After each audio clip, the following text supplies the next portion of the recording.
Muy buenos días. Que el Señor les bendiga en esta mañana hermosa, esta mañana linda que el Señor ha hecho para todos nosotros. Yo quiero compartir con ustedes una palabra que está en el libro de Eclesiastés, Eclesiastés capítulo 10, verso 8, 10:8. Hoy voy a compartir con ustedes un mensaje que he titulado Más allá del vallado. Dice la palabra de Dios en el libro de Eclesiastés, capítulo 10, verso 8: El que hiciere un hoyo caerá en él, y el que aportillare vallado le morderá la serpiente.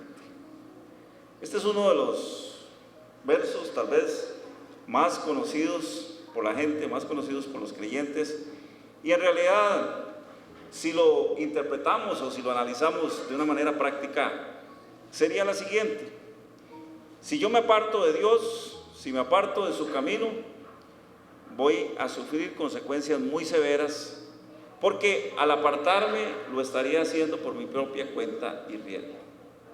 Todos sabemos que cuando venimos al Señor, cuando venimos a Jesús, adquirimos algo que antes no teníamos, y es precisamente nuestra ciudadanía del cielo. Cuando no conocíamos a Cristo, éramos simples ciudadanos que caminábamos por ahí, pero ahora caminamos con un rumbo, y ese rumbo es hacia la eternidad. Ya sabemos que fuimos rescatados por Jesucristo y que Jesucristo vino a pagar por nosotros el precio. Su muerte en la cruz, su muerte expiatoria, hizo que cada uno de nosotros, cuando lo aceptamos, veamos nuestra estancia final en el cielo. Así que el vallado de Dios, como nos lo explica, como nos lo presenta la palabra de Dios, es algo realmente muy sencillo. En la cita que acabamos de leer, el escritor nos habla y nos refiere acerca de la protección que tenemos de Dios cada día, y cómo voluntariamente mucha gente rompe ese vallado, y al romper ese vallado van a sufrir necesaria e ineludiblemente las consecuencias. Ahora, en el tiempo de ofrenda, el hermano Pablo nos hablaba acerca de que cuando caminaba por su finca este fin de semana estuvo a punto de pararse en una serpiente. ¿Y cómo no podemos ver la mano de Dios en esas acciones? ¿Cómo no ver la mano de Dios cada día en nuestras situaciones diarias? Porque la mayoría de la gente está esperando milagros grandiosos, sobrenaturales, y eso no es un milagro grandioso y sobrenatural. Que el Señor lo haya protegido, que el Señor haya cumplido lo que nos dijo en su palabra, cuando Él nos recalca acerca de que nuestra dedicación a Él hace que nos hagamos acreedores de ese vallado tan necesario. Otra cosa que nos enseña la palabra es que Dios cuida de sus hijos. Dios cuida de cada uno de nosotros porque somos sus hijos. ¿Y cómo lo hace? Dios cuida de sus hijos como el ave cuida de sus polluelos. Esta comparación bellísima, hermosa, metáfora que usa la Biblia para hacernos entender que la cobertura de Dios está por encima de cualquier atributo físico. Y esa comparación del ave, no sé si ustedes la han hecho. Piense en una gallina con sus polluelos debajo de sus alas. Si comparamos la relación que hay entre el tamaño, el peso corporal de la gallina, la fuerza de la gallina, con cada uno de sus polluelos recién nacidos, podríamos decir que existe una proporción tal vez de 100-1 o quizá más. Esto en tamaño y en fuerza. ¿Qué nos quiere enseñar el Señor? El Señor nos recalca con esto que Dios es infinito y que su cobertura se extiende a cada espacio de nuestra vida. No es solamente, la gente dice: Señor, protégeme en las finanzas. Y Dios me tiene protegido en las finanzas porque yo soy un diezmante, porque yo soy un ofrendante, y el Señor está cumpliendo lo que dice su palabra. Cuando allá en el libro de Malaquías nos dice: probadme ahora en esto, si no abriré las ventanas de los cielos y traeré bendición sobre vosotros hasta que sobreabunde. Los que hemos pasado este tiempo de pandemia nos hemos dado cuenta cómo el Señor ha sido fiel con nosotros, porque nosotros hemos sido fieles a Él. Y Él ha cumplido su promesa de no dejarnos abandonados en este tiempo difícil de situación económica mundial. Pero le hemos sido fieles al Señor. Esto es precisamente lo que el Señor dice cuando nos habla acerca de su cobertura. Su cobertura es en todas las áreas de nuestra vida. Y como hijos de Dios, como creyentes esforzados, todos los días tenemos que tener los ojos espirituales para abrir, para poder ver cuando el Señor extiende esa cobertura y poder darle gracias. No dejar desapercibido en ningún momento para glorificar y exaltar el nombre de nuestro Señor. Cuando leemos en la palabra de Dios, por lo general, los cristianos tendemos a tomar aquello que nos beneficia, aquello que a mí me sirve. Hay cosas de la Biblia, dice la gente, que como que no me va muy bien, como que no me sienta. Desechamos aquello que nos puede obligar, o en el peor de los casos nos puede perjudicar, porque implicaría que tengamos que hacer un esfuerzo especial. O sea, tenemos que dedicarle tiempo y tenemos que ser obedientes. Obedientes. Siempre la obediencia es el pilar fundamental de los cristianos. Negándonos a nosotros mismos, que sería la parte más importante de ese cumplimiento en cuanto a la obediencia que como hijos de Dios debemos tener a nuestro Padre Celestial. Y si nosotros realmente fuéramos obedientes, como Cristo nos enseñó que debemos ser obedientes, pienso que estaríamos hoy hablando en otros términos. Pero lamentablemente no. Lamentablemente somos seres humanos, estamos dados al pecado, constantemente nos desviamos, pero tenemos un Dios glorioso. Dice la palabra de Dios que Él es el pastor que nos cuida, que nos guía. ¿Con qué nos guía? Con su vara y con su callado. Y cuando nos toca la vara, cuando nos toca que nos jalen con el callado, no nos gusta. Pero precisamente un día tomamos la decisión, y esa decisión era seguirlo a Él. El rey Salomón escribe su libro Eclesiastés con un propósito muy hermoso, un propósito fundamental, que es demostrarnos que por mucho que los seres humanos nos esforcemos y confiemos en nuestra propia prudencia, en nuestra propia inteligencia, en nuestra propia sabiduría, sin poner nuestras manos en el Dios Todopoderoso, sin ponernos en manos de Él, finalmente el resultado va a ser el mismo. Vamos a equivocarnos y vamos a sufrir las consecuencias. El veredicto final de esos esfuerzos inútiles, porque son esfuerzos inútiles cuando tratamos de ser muy inteligentes, como decimos nosotros cuando jugamos de vivos, cuando jugamos de peligrosos, cuando tratamos de hacer las cosas bajo nuestro propio canon, bajo nuestra propia prudencia. Esto se reduce a la misma frase que escribe el autor de Eclesiastés. En el capítulo 12, versos 7 y 8 encontramos un resumen de lo que es toda la temática del libro de Eclesiastés. Y esto yo quiero que usted lo medite en esta mañana. Dice el autor: y el polvo vuelva a la tierra como era, y el espíritu vuelva a Dios que lo dio.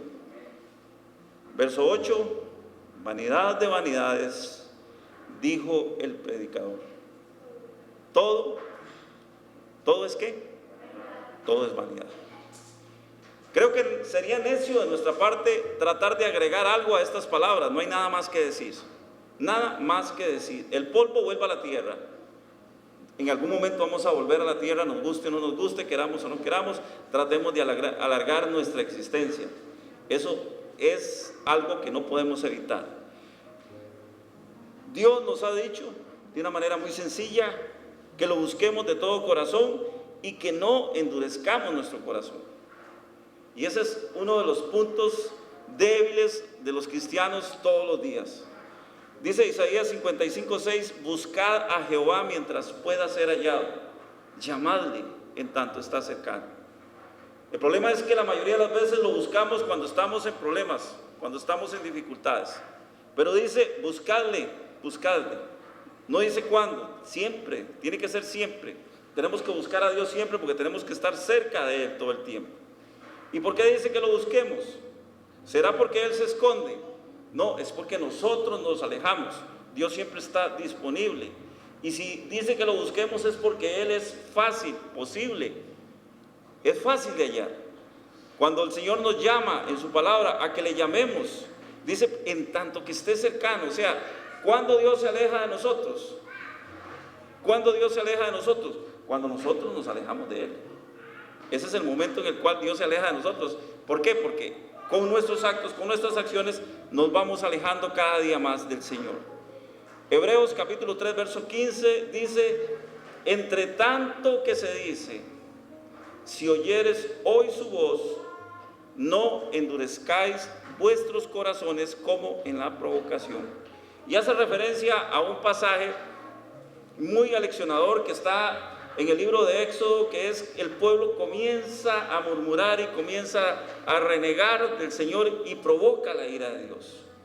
Algo muy puntual, porque la mayoría de las veces nosotros decimos: Dios no se enoja, Dios nunca se enoja, simplemente se aleja. No, número uno, Dios nos aleja, los que nos alejamos somos nosotros. Y número dos, claro que sí se enoja. Provocamos la ira de Dios cuando nos apartamos de Él, cuando hacemos las cosas contra su voluntad, contra lo que Él nos enseña. Sin embargo, hermanos, los seres humanos, la mayoría de las veces nos hemos abocado a interpretar la palabra de Dios a nuestro antojo, a nuestro gusto, de acuerdo a lo que queremos, a lo que necesitamos. La Biblia es muy enfática también cuando nos habla de concupiscencias, y concupiscencias no son solo aquellas aberraciones como conocemos los seres humanos, que sí hay muchas aberraciones en el ser humano, pero la concupiscencia es todo aquello que me hace seguir lo que a mí me interesa, lo que a Dios no le interesa, lo que Dios no busca y yo lo busco. Eso es concupiscencia. Nos hemos empeñado en hacerlo así, interpretando la palabra como se nos antoja, como queremos. La mayoría de las veces la Biblia la vemos como si fuera un libro mágico o una especie de amuleto con el cual pretendemos muchas veces tener una prueba para ir a pelear contra el mismo Dios. Es interesante porque la gente a menudo le pregunta a uno: pastor, y es que yo leo la Biblia, yo leo tal versículo, yo leo tal otro, yo constantemente lo estoy invocando. Y la pregunta es: ¿para qué? ¿Cuál es la razón por la cual usted lee insistentemente un versículo? Supongamos que usted lea todos los días el Salmo 23. ¿Para qué lee el Salmo 23? ¿Para torcerle el brazo a Dios y obligar a Dios para que Él cumpla lo que dice el Salmo 23? ¿O para entender cuál es la razón por la cual Dios movió al salmista a escribir el Salmo 23? ¿Y qué papel juegan cada una de esas figuras que encontramos dentro de ese Salmo 23? No sé si usted se lo ha imaginado alguna vez cuando lee el Salmo 23 y comienza el salmista a narrar de una manera muy hermosa, muy magistral, diciendo: el Señor es mi pastor y a mí nada me faltará. ¿Cómo se ve usted? ¿Como una oveja del Señor o como una cabra? ¿O no se ve simplemente? Esa es la figura que la Biblia usa. La Biblia dice: el Señor es mi pastor. Y cuando el salmista dice: el Señor es mi pastor, es porque él se siente una ovejita indefensa en las manos de su pastor. Y de esa manera, cuando nosotros leemos la Biblia o cuando nosotros invocamos la palabra de Dios, la mayoría de las veces la hacemos para contender o para tratar de torcerle el brazo a Dios para que Dios cumpla nuestra voluntad. No podemos contender con Dios. Por esa razón es que es importante que hoy por lo menos conozcamos este par de cosas que he extraído del verso que leímos al principio. ¿Se acuerda que decía? Eclesiastés 10:8 dice: el que cava un hoyo, número uno, el que cava un hoyo, en él caerá. Y al que aportillare vallado, lo morderá la serpiente. Hay dos cosas que quiero sacar de este pasaje. La primera de ellas es con respecto a la soberanía de Dios. ¿Qué entendemos por la soberanía de Dios? ¿O qué es la soberanía de Dios para cada uno de nosotros? Para hablar acerca de la soberanía de Dios, Voy a citar dos versículos que considero emblemáticos que están en la Biblia, aunque podemos buscar más. Hay muchos versículos que nos hablan acerca de la soberanía de Dios, pero hay dos versículos que considero que son muy emblemáticos. Uno está en el Antiguo Testamento y el otro está en el Nuevo Testamento. El primero de ellos, el libro de Job, capítulo 42, verso 2. Todos conocen la historia de Job. ¿Quién era Job? ¿Qué le pasó a Job? ¿Por qué Job pasó todo lo que pasó? ¿Y por qué Job al final hace una declaración hermosa, hermosísima, que la mayoría de la gente olvida? Pero dice 42:2: yo conozco que todo lo puedes y que no hay pensamiento que se esconda de ti. Y la frase hermosa esa que dice Job, que a nosotros nos debería de llamar la atención todos los días, es cuando el Señor, cuando Él le dice a Dios: de oídas te conocía, mas ahora mis ojos te ven. Después de pasar por un proceso terrible, un proceso horrible, Él pudo ver la gloria de Dios en su vida, porque nunca desmayó, porque siempre estuvo presente que tenía un Dios que tenía poder y autoridad sobre su vida y sobre todo lo que había a su alrededor. En el capítulo 42, verso 2 dice: yo conozco que todo lo puedes, le dice Job a Dios, y que no hay pensamiento que se esconda de ti. Muchas veces nos enojamos o nos resentimos, por supuesto, con Dios, cuando las cosas no nos salen bien y queremos contender con Él, queremos pelear con Él. ¿Y por qué se da esto? Precisamente porque se nos olvida que fue Él, que fue Dios quien nos creó, y tratamos de hacerle responsable de todas nuestras decisiones. Señor, ¿por qué me pasó eso? ¿Por qué me pasó eso? Y no preguntamos, bueno, ¿por qué fue que yo tomé esa decisión? ¿Por qué hice lo que hice? ¿Cuál es el motivo por el cual estoy pasando lo que estoy pasando? Se nos olvida que fue Él el que nos creó y tratamos de hacerle responsable de nuestras decisiones. Lo cierto del caso es que Él se nos revela en la Biblia como el Dios todopoderoso, como el Dios que todo lo puede. Independientemente de que nosotros creamos o pensemos, pase lo que pase, siempre vamos a entender esto: Dios sigue sentado en su trono. Y ya lo he dicho otras veces, aunque el mundo esté alrededor nuestro cayéndose a pedacitos, aunque el mundo se esté cayendo a pedacitos, Dios sigue siendo Dios y Él sigue sentado en su trono. Él permite muchas veces que pasen cosas que no entendemos, y este es un tema muy del diario vivir de los seres humanos. Hay cosas a nuestro alrededor que a veces no entendemos. ¿Por qué pasó esto? ¿Por qué pasó lo otro? ¿Por qué sucedió tal cosa? Si yo estaba dispuesto siempre a obedecerle a Dios, ¿por qué si yo tengo una relación con Dios, alrededor mío suceden cosas que no puedo entender? ¿Por qué es que esas cosas hoy nos parecen inentendibles?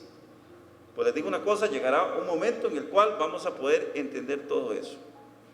Pero, primero, busquemos al Señor de todo corazón. Hay otra cita hermosa que nos enseña acerca de esta capacidad inigualable que tiene el Señor. Está en el libro de Colosenses, capítulo 1, versos 16 al 17. Dice: porque en Él fueron creadas todas las cosas, tanto en los cielos como en la tierra, visibles e invisibles, ya sean dominios, tronos o dominios o poderes o autoridades. Todo ha sido creado por medio de Él y para Él. Y Él es antes de todas las cosas, y en Él todas las cosas permanecen. Hermoso pasaje, porque en el libro de Job nos habla acerca de la grandeza de Dios vista como un todo. Nos está hablando de Dios Padre, Dios Hijo, Dios Espíritu Santo. Pero aquí el apóstol Pablo nos habla de la persona de Jesucristo, de nuestro Salvador Jesucristo. Y nos dice que Jesucristo también es el Dios creador del universo, con su poder, para que ante su presencia toda la creación se sujete. Ante la presencia de Jesús toda la creación tiene que sujetarse, desde lo que conocemos hasta lo que no conocemos. Y pareciera que a veces se nos olvida eso también, que nada de lo que hay sobre la tierra pertenece al hombre, por mucha riqueza, por muchos tesoros que alguien pueda acumular, aunque forme parte de las estadísticas o aparezcan en las portadas de las revistas de los famosos, créame que ninguna de esas personas tiene nada, absolutamente nada. Poder temporal, dinero temporal, porque llegará un momento en que dice que el polvo vuelva a la tierra, dice el libro de Eclesiastés, el polvo vuelva a la tierra. Ahí se acaba todo, absolutamente todo. Y nuestra existencia se reduce a una eternidad. Por eso es que dice que el espíritu vuelva al Dios que lo creó. Y de ahí puede ser que tengamos un destino hermoso, una eternidad con Dios en el cielo. Pero, ¿y si no? Vamos a tener una eternidad con el enemigo en el infierno. Por esa razón, hermanos, no podemos pretender que Dios esté a nuestro servicio, y mucho menos que haga lo que a nosotros se nos antoja. Es que Dios tiene que cumplirme. Hay alguien que decía, es que yo me lo merezco porque soy su hijo. Falso, yo no me merezco nada, absolutamente nada. Nada, porque lo más preciado que tengo es la salvación, y esa no me la merecía, esa me la regalaron. Y todo lo demás, todo lo que está a mi alrededor es gratis, es gratuito, es prestado. Nada de eso, nada, absolutamente nada nos pertenece. ¿Y qué soy yo? ¿Qué somos los seres humanos delante de Dios? Somos simples mayordomos. Por eso es que Jesús habló de la mayordomía. Somos administradores. Un mayordomo es un administrador de lo que le pertenece a su dueño. Por eso Jesús no habló del propietario. No sé si ustedes han entendido cómo en las parábolas Jesús habla del mayordomo. Y hay una que habla del mayordomo infiel, y hay otra que habla del hombre que le dieron los talentos para que los administrara, etcétera, etcétera. Hay varias parábolas de eso. Nunca habla del propietario, porque no somos propietarios en la tierra. Somos mayordomos, somos simples administradores de dice el apóstol Pablo, la multiforme gracia de Dios. En primer lugar, la salvación. Tenemos que administrarla, por supuesto. Y en segundo lugar, la tierra, porque ese fue el motivo por el cual el Señor nos creó. Dice que Dios formó al hombre del polvo de la tierra y le dijo, aquí le dejo la creación. Ahora sí, administrela, sojúzguela, dijo el Señor. Salomón nos enseña una gran lección de vida. Y esa lección de vida es la siguiente. Si tenemos una casa que hemos edificado con mucho esfuerzo, y en esa casa construimos alrededor, en los límites del lote donde está construida la casa, construimos un muro alto, un muro fuerte, lo hacemos con bloques de cemento, con varillas de hierro, relleno con mezcla, y ese muro, esa tapia es alta, es difícil de escalar, va a constituir una buena defensa para nuestra casa, ¿cierto? Vamos a dormir tranquilos, pensando en que los ladrones no se nos van a meter. Encima de la tapia ponemos una verja, y a esa verja le ponemos alrededor electricidad, y le ponemos alambre navaja. O sea, construimos toda una fortaleza. Es difícil que esa fortaleza se nos vaya a derrumbar, porque la hicimos bien hecha, y contratamos un arquitecto, y el arquitecto vigiló todo el proceso. Pero resulta que un día se nos ocurre y tomamos un mazo o un martillo de esos que funcionan con electricidad, un martillo neumático, y comenzamos a hacer una abertura en una parte, en uno de los costados, en uno de los muros de la propiedad, en uno de los muros, en una de las paredes de ese muro, y lo dejamos abierto. Es un boquete así grande, del tamaño de una persona, para que una persona pueda entrar. ¿Qué va a pasar? Es muy probable que cuando llegue un ladrón y trate de ingresar a la casa, no va a tener ningún problema. Se nos va a meter y nos va a robar. Si estamos ahí, nos puede asaltar, nos puede matar, nos puede violar, puede hacer todo lo que se le antoje. ¿Y cuál fue el motivo por el cual ese ladrón se metió? Porque yo abrí un boquete, rompí ese vallado. Esa es la razón por la cual el ladrón se nos mete a la casa.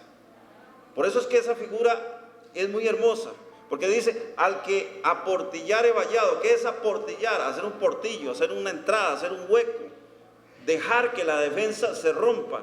Y entonces, a partir de ese momento vamos a ser vulnerables. Somos vulnerables ante los ataques del enemigo cuando rompemos ese vallado que Dios tiene alrededor de nosotros. Así es nuestra vida en Dios, hermanos. Construimos vallado cuando le entregamos la vida a Cristo y nos sujetamos con obediencia a su palabra. Pero en el momento que decidimos dejar de ser obedientes, en el momento que dejamos de obedecerle, vamos a tener que sufrir las consecuencias. Y esas consecuencias, la mayoría de las veces, hermanos, no son muy agradables. El Salmo 91 es un ejemplo hermoso, es un ejemplo muy bello, siempre lo digo, acerca de lo que Dios hace en nuestra vida. Pero debemos entender que eso solo es aplicable a la vida personal del creyente. No pensemos que el Salmo 91 sea un amuleto, como nos habían enseñado, que teníamos la Biblia abierta en el Salmo 91 y eso le iba a dar protección a mi casa y a todo lo que ahí entrara. No, la Biblia no es un amuleto. La Biblia es un libro donde está impresa en el idioma que manejamos o en el que no manejamos. Algunas veces está impresa la palabra de Dios, los consejos que Dios nos da para que vivamos y le sigamos. Debemos entender que cada cosa que hay en la Biblia es aplicable a la vida del creyente, a la vida personal. Como dijo el chavo, personal es persona, para cada uno nada más. Es la única forma de que podamos entender la palabra de Dios cuando tenemos una relación genuina con el Señor. Y ese es precisamente el siguiente punto que quiero tratar, que es la relación personal que cada hijo debe tener con Dios. Por desconocimiento, hermanos, muchas veces se ha pretendido hacer creer que la relación personal que tenga un creyente va a aprovechar a sus seres queridos, así como quien dice, de carambola o de rebote. Eso no es cierto. Eso no es cierto. En tanto, nuestros seres queridos, y esto duele porque es nuestra oración todos los días de que ellos se vuelvan a Dios, de que ellos busquen al Señor. Por eso es que la palabra de Dios dice, buscadle mientras pueda ser hallado. Todos los días tenemos que ir delante de la presencia de Dios a orar, a clamar por ellos, pero entender que hasta el momento en que ellos decidan rendirle su vida a Jesucristo, hasta ese momento es que van a comenzar a estar protegidos por ese vallado del Señor. En tanto nuestros seres queridos no tengan una relación personal con Dios, no va a pasar absolutamente nada. No va a pasar nada, hermanos. Así que tengamos mucho cuidado y pongamos atención a eso. Hebreos capítulo 16, versos 30 a 33 nos da una muestra fehaciente acerca de cómo es que opera esto. Todos conocemos la famosa historia de que Pablo y Silas se van a predicar a un lugar que se llamaba Filipos. Llega al lugar y comienzan a predicar y de pronto aparece una muchacha que comienza a seguirlos durante muchos días y comienza a decir, estos son hijos del Dios Altísimo, y comienza a molestarlos. Y ellos se dieron cuenta de que esa mujer no lo decía por revelación divina, sino que lo estaba diciendo porque tenía un espíritu de adivinación. Pablo le reprende el espíritu de adivinación y la mujer se queda sin el espíritu, y resulta que esa mujer era manejada por unos hombres que la utilizaban para sacar dinero. ¿Por qué? Porque iban y hacían consultorías donde la gente llegaba para que le adivinaran su vida. A la gente le gusta mucho eso. Eso todavía sucede. Hay gente que va donde los adivinos para que les digan su vida pasada, para que les digan ya lo que ya pasó.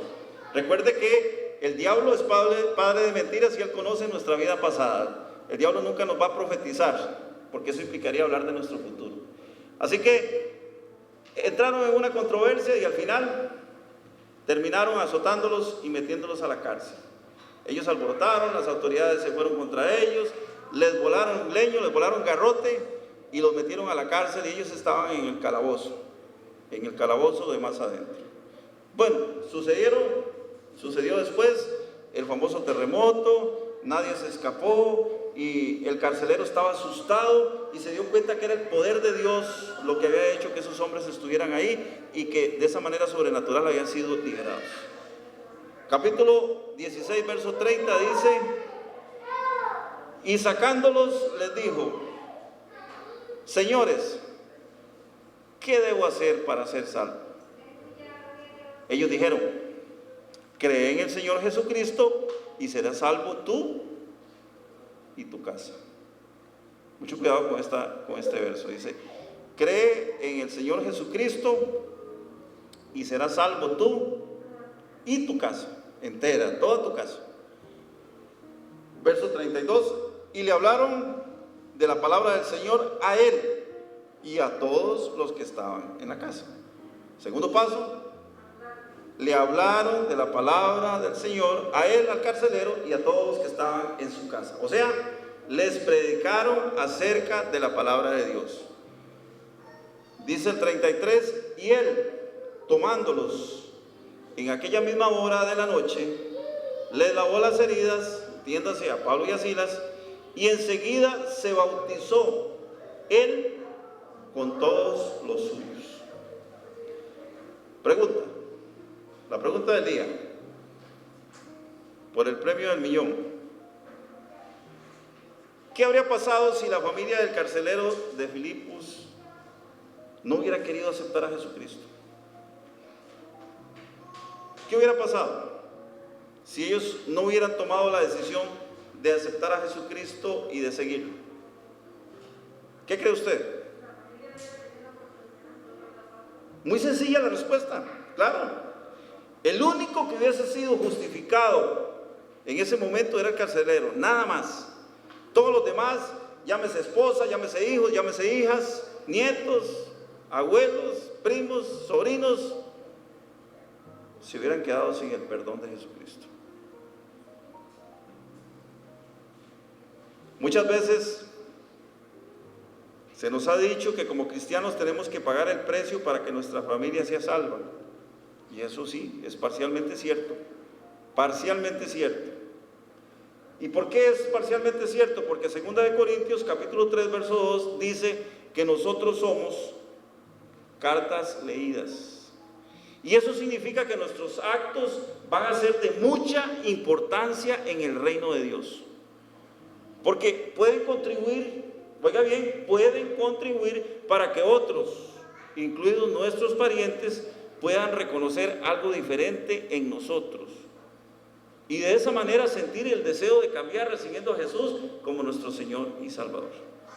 Carta leída, la Biblia dice que tenemos que ser cartas leídas. O sea, todo lo que nosotros hagamos, primero, obviamente, tiene que estar delante de la presencia de Dios. Porque si no está delante de la presencia de Dios, podemos hacer cualquier deschave, cualquier desmadre, cualquier cosa que a Dios no le agrada. Segundo, tiene que ser de buen ejemplo para que nuestra familia pueda ver algo digno de imitar. Algo digno de imitar. Y siempre lo he dicho, tenemos familia que no es creyente, todos tenemos familia que no es creyente, ¿verdad?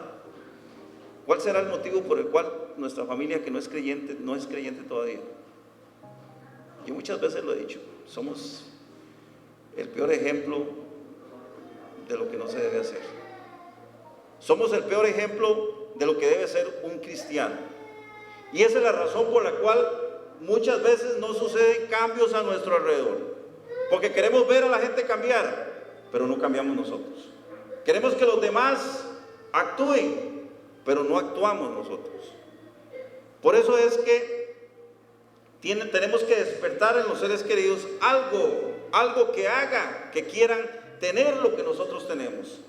Algo que los haga anhelar lo que yo soy, de lo cual yo soy portador. que es la presencia de Dios. La presencia de Dios cambia, la presencia de Dios transforma, pero primero tiene que transformarnos a nosotros. Primero tiene que transformarnos a nosotros. No podemos llegar a decirle, es que usted lo que necesita es arrepentirse.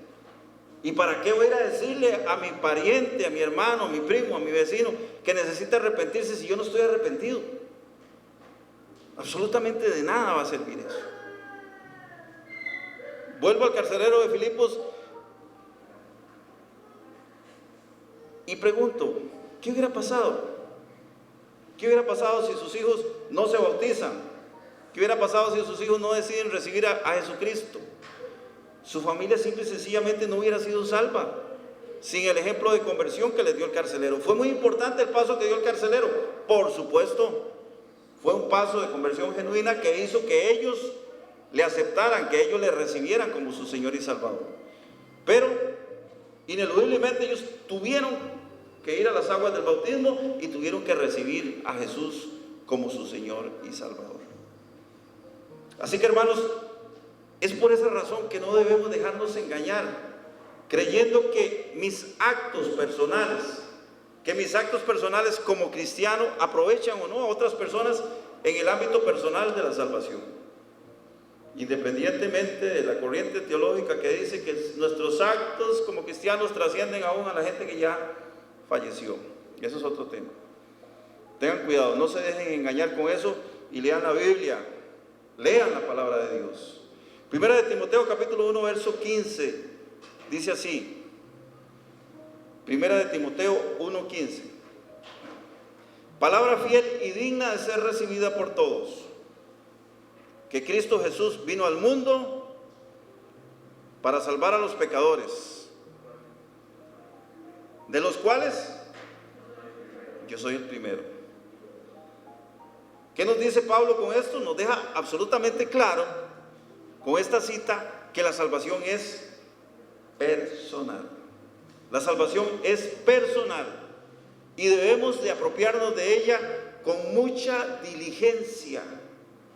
Como lo dice también él en otro escrito, con temor y temblor, con mucha diligencia, porque si no nos ponemos vivos, podríamos eventualmente quedarnos sin ella. Es personal, de los cuales yo soy el primero. Cada uno de ustedes tiene que ser el primero por el cual Jesucristo murió. Él murió por usted y por mí, pero sea usted el primero. Aprópiese de esa salvación, porque en el momento que usted se apropie de esa salvación, va a comenzar a caminar la vida sabiendo que esa palabra fiel y verdadera usted tiene que llevarla a los demás, pero como un ejemplo de vida, como un ejemplo que camina dentro de usted. Quiero regresar a la cita del principio ya para ir aterrizando. Mi esposa a veces me regaña cuando doy muchas citas. Dice que es que los ando por todos lados de la Biblia. Hoy yo quiero que entendamos cuál es la razón por la cual a veces en nuestra vida no se cumplen muchas cosas. ¿Por qué muchas veces nuestras peticiones no llegan a su fin? Porque la mayoría de las veces, hermanos, nosotros pretendemos como hacer magia y no podemos hacer magia. Dios es un Dios de relación personal. Sí quiero dejar claro esto para que no me malinterpreten. No desmayemos, no dejemos de orar por aquellas personas que no conocen a Jesucristo. Sobre todo si tenemos hijos inconversos, si tenemos hermanos inconversos, si tenemos familia inconversa, parientes muy cercanos. Es por los primeros que tenemos que comenzar a orar. En principio tenemos que orar por todas las personas, pero oremos por aquellas personas que están cerca de nosotros, para que nuestro ejemplo como cristianos haga que ellos sientan la necesidad de llevar eso que yo llevo dentro, que es la presencia de Dios. Y sigamos, no desmayemos, porque pienso que hasta la tumba debemos llevarnos esa oración. Si ese despertar no se da, pues ya no podemos hacer nada. Recuerde que cada persona toma su decisión. Toda persona hace lo que se le antoja con su vida. Pero sí no podemos dejar de orar. No podemos dejar de poner delante del Señor esas peticiones y entender Lo que dice la palabra de Dios cuando nos enseña que el que hiciere hoyo caerá en él. O sea, si hacemos un hueco y vamos por ahí descuidados, pum, caemos en él, nos podemos hasta quebrar. Y dice, el que aportillare vallado, es decir, el que rompe el muro, el que rompe la protección que Dios le da, lo va, como dijo Pablo, lo va a picar la serpiente, lo va a morder la serpiente. Así que tengamos mucho cuidado con eso. Muchas veces no entendemos por qué nos suceden cosas inesperadas o por qué le suceden cosas a nuestros seres queridos. Y se nos olvida pensar en esto: la salvación es personal. Y por tanto el vallado de Dios también es personal. Así que de pronto a nuestro alrededor pueden estar pasando cosas que trascienden la relación personal que tengamos con el Señor. Cosas que están más allá del vallado que Dios ha puesto en nuestras vidas. Porque como seres humanos no estamos exentos de sufrir mucho dolor cuando la calamidad toca a la puerta de alguien que amamos mucho. Y esto es doloroso. A veces la calamidad toca a la puerta de un ser querido y tenemos que sufrir, tenemos que pasar ese dolor. Pero recuerde eso: pase lo que pase, el Señor sigue sentado en su trono. Y si yo me aferro duro a esa palabra, porque sé que un día voy a estar delante de su presencia. Si yo no rompo el vallado, voy a tener la protección de Dios. Y lo que pase a mi alrededor, lo que pase con mi persona, tengo que entenderlo, que Dios es todopoderoso, que Dios es omnipotente y que contra su voluntad no puedo hacer absolutamente nada. Pero siempre, cuando tengamos presente en nuestras oraciones, oremos para que ese vallado de Dios llegue a nuestros seres queridos a través de la salvación personal que Jesucristo vino a dejar para cada uno de nosotros. En el nombre que es sobre todo nombre, en el nombre de Cristo Jesús, en esta mañana yo quiero bendecirlos, quiero darle gracias a Dios por este pueblo hermoso que se ha reunido hoy en Remanente para compartir la palabra. Así que póngase sobre sus pies y vamos a orar para darle gracias a Dios.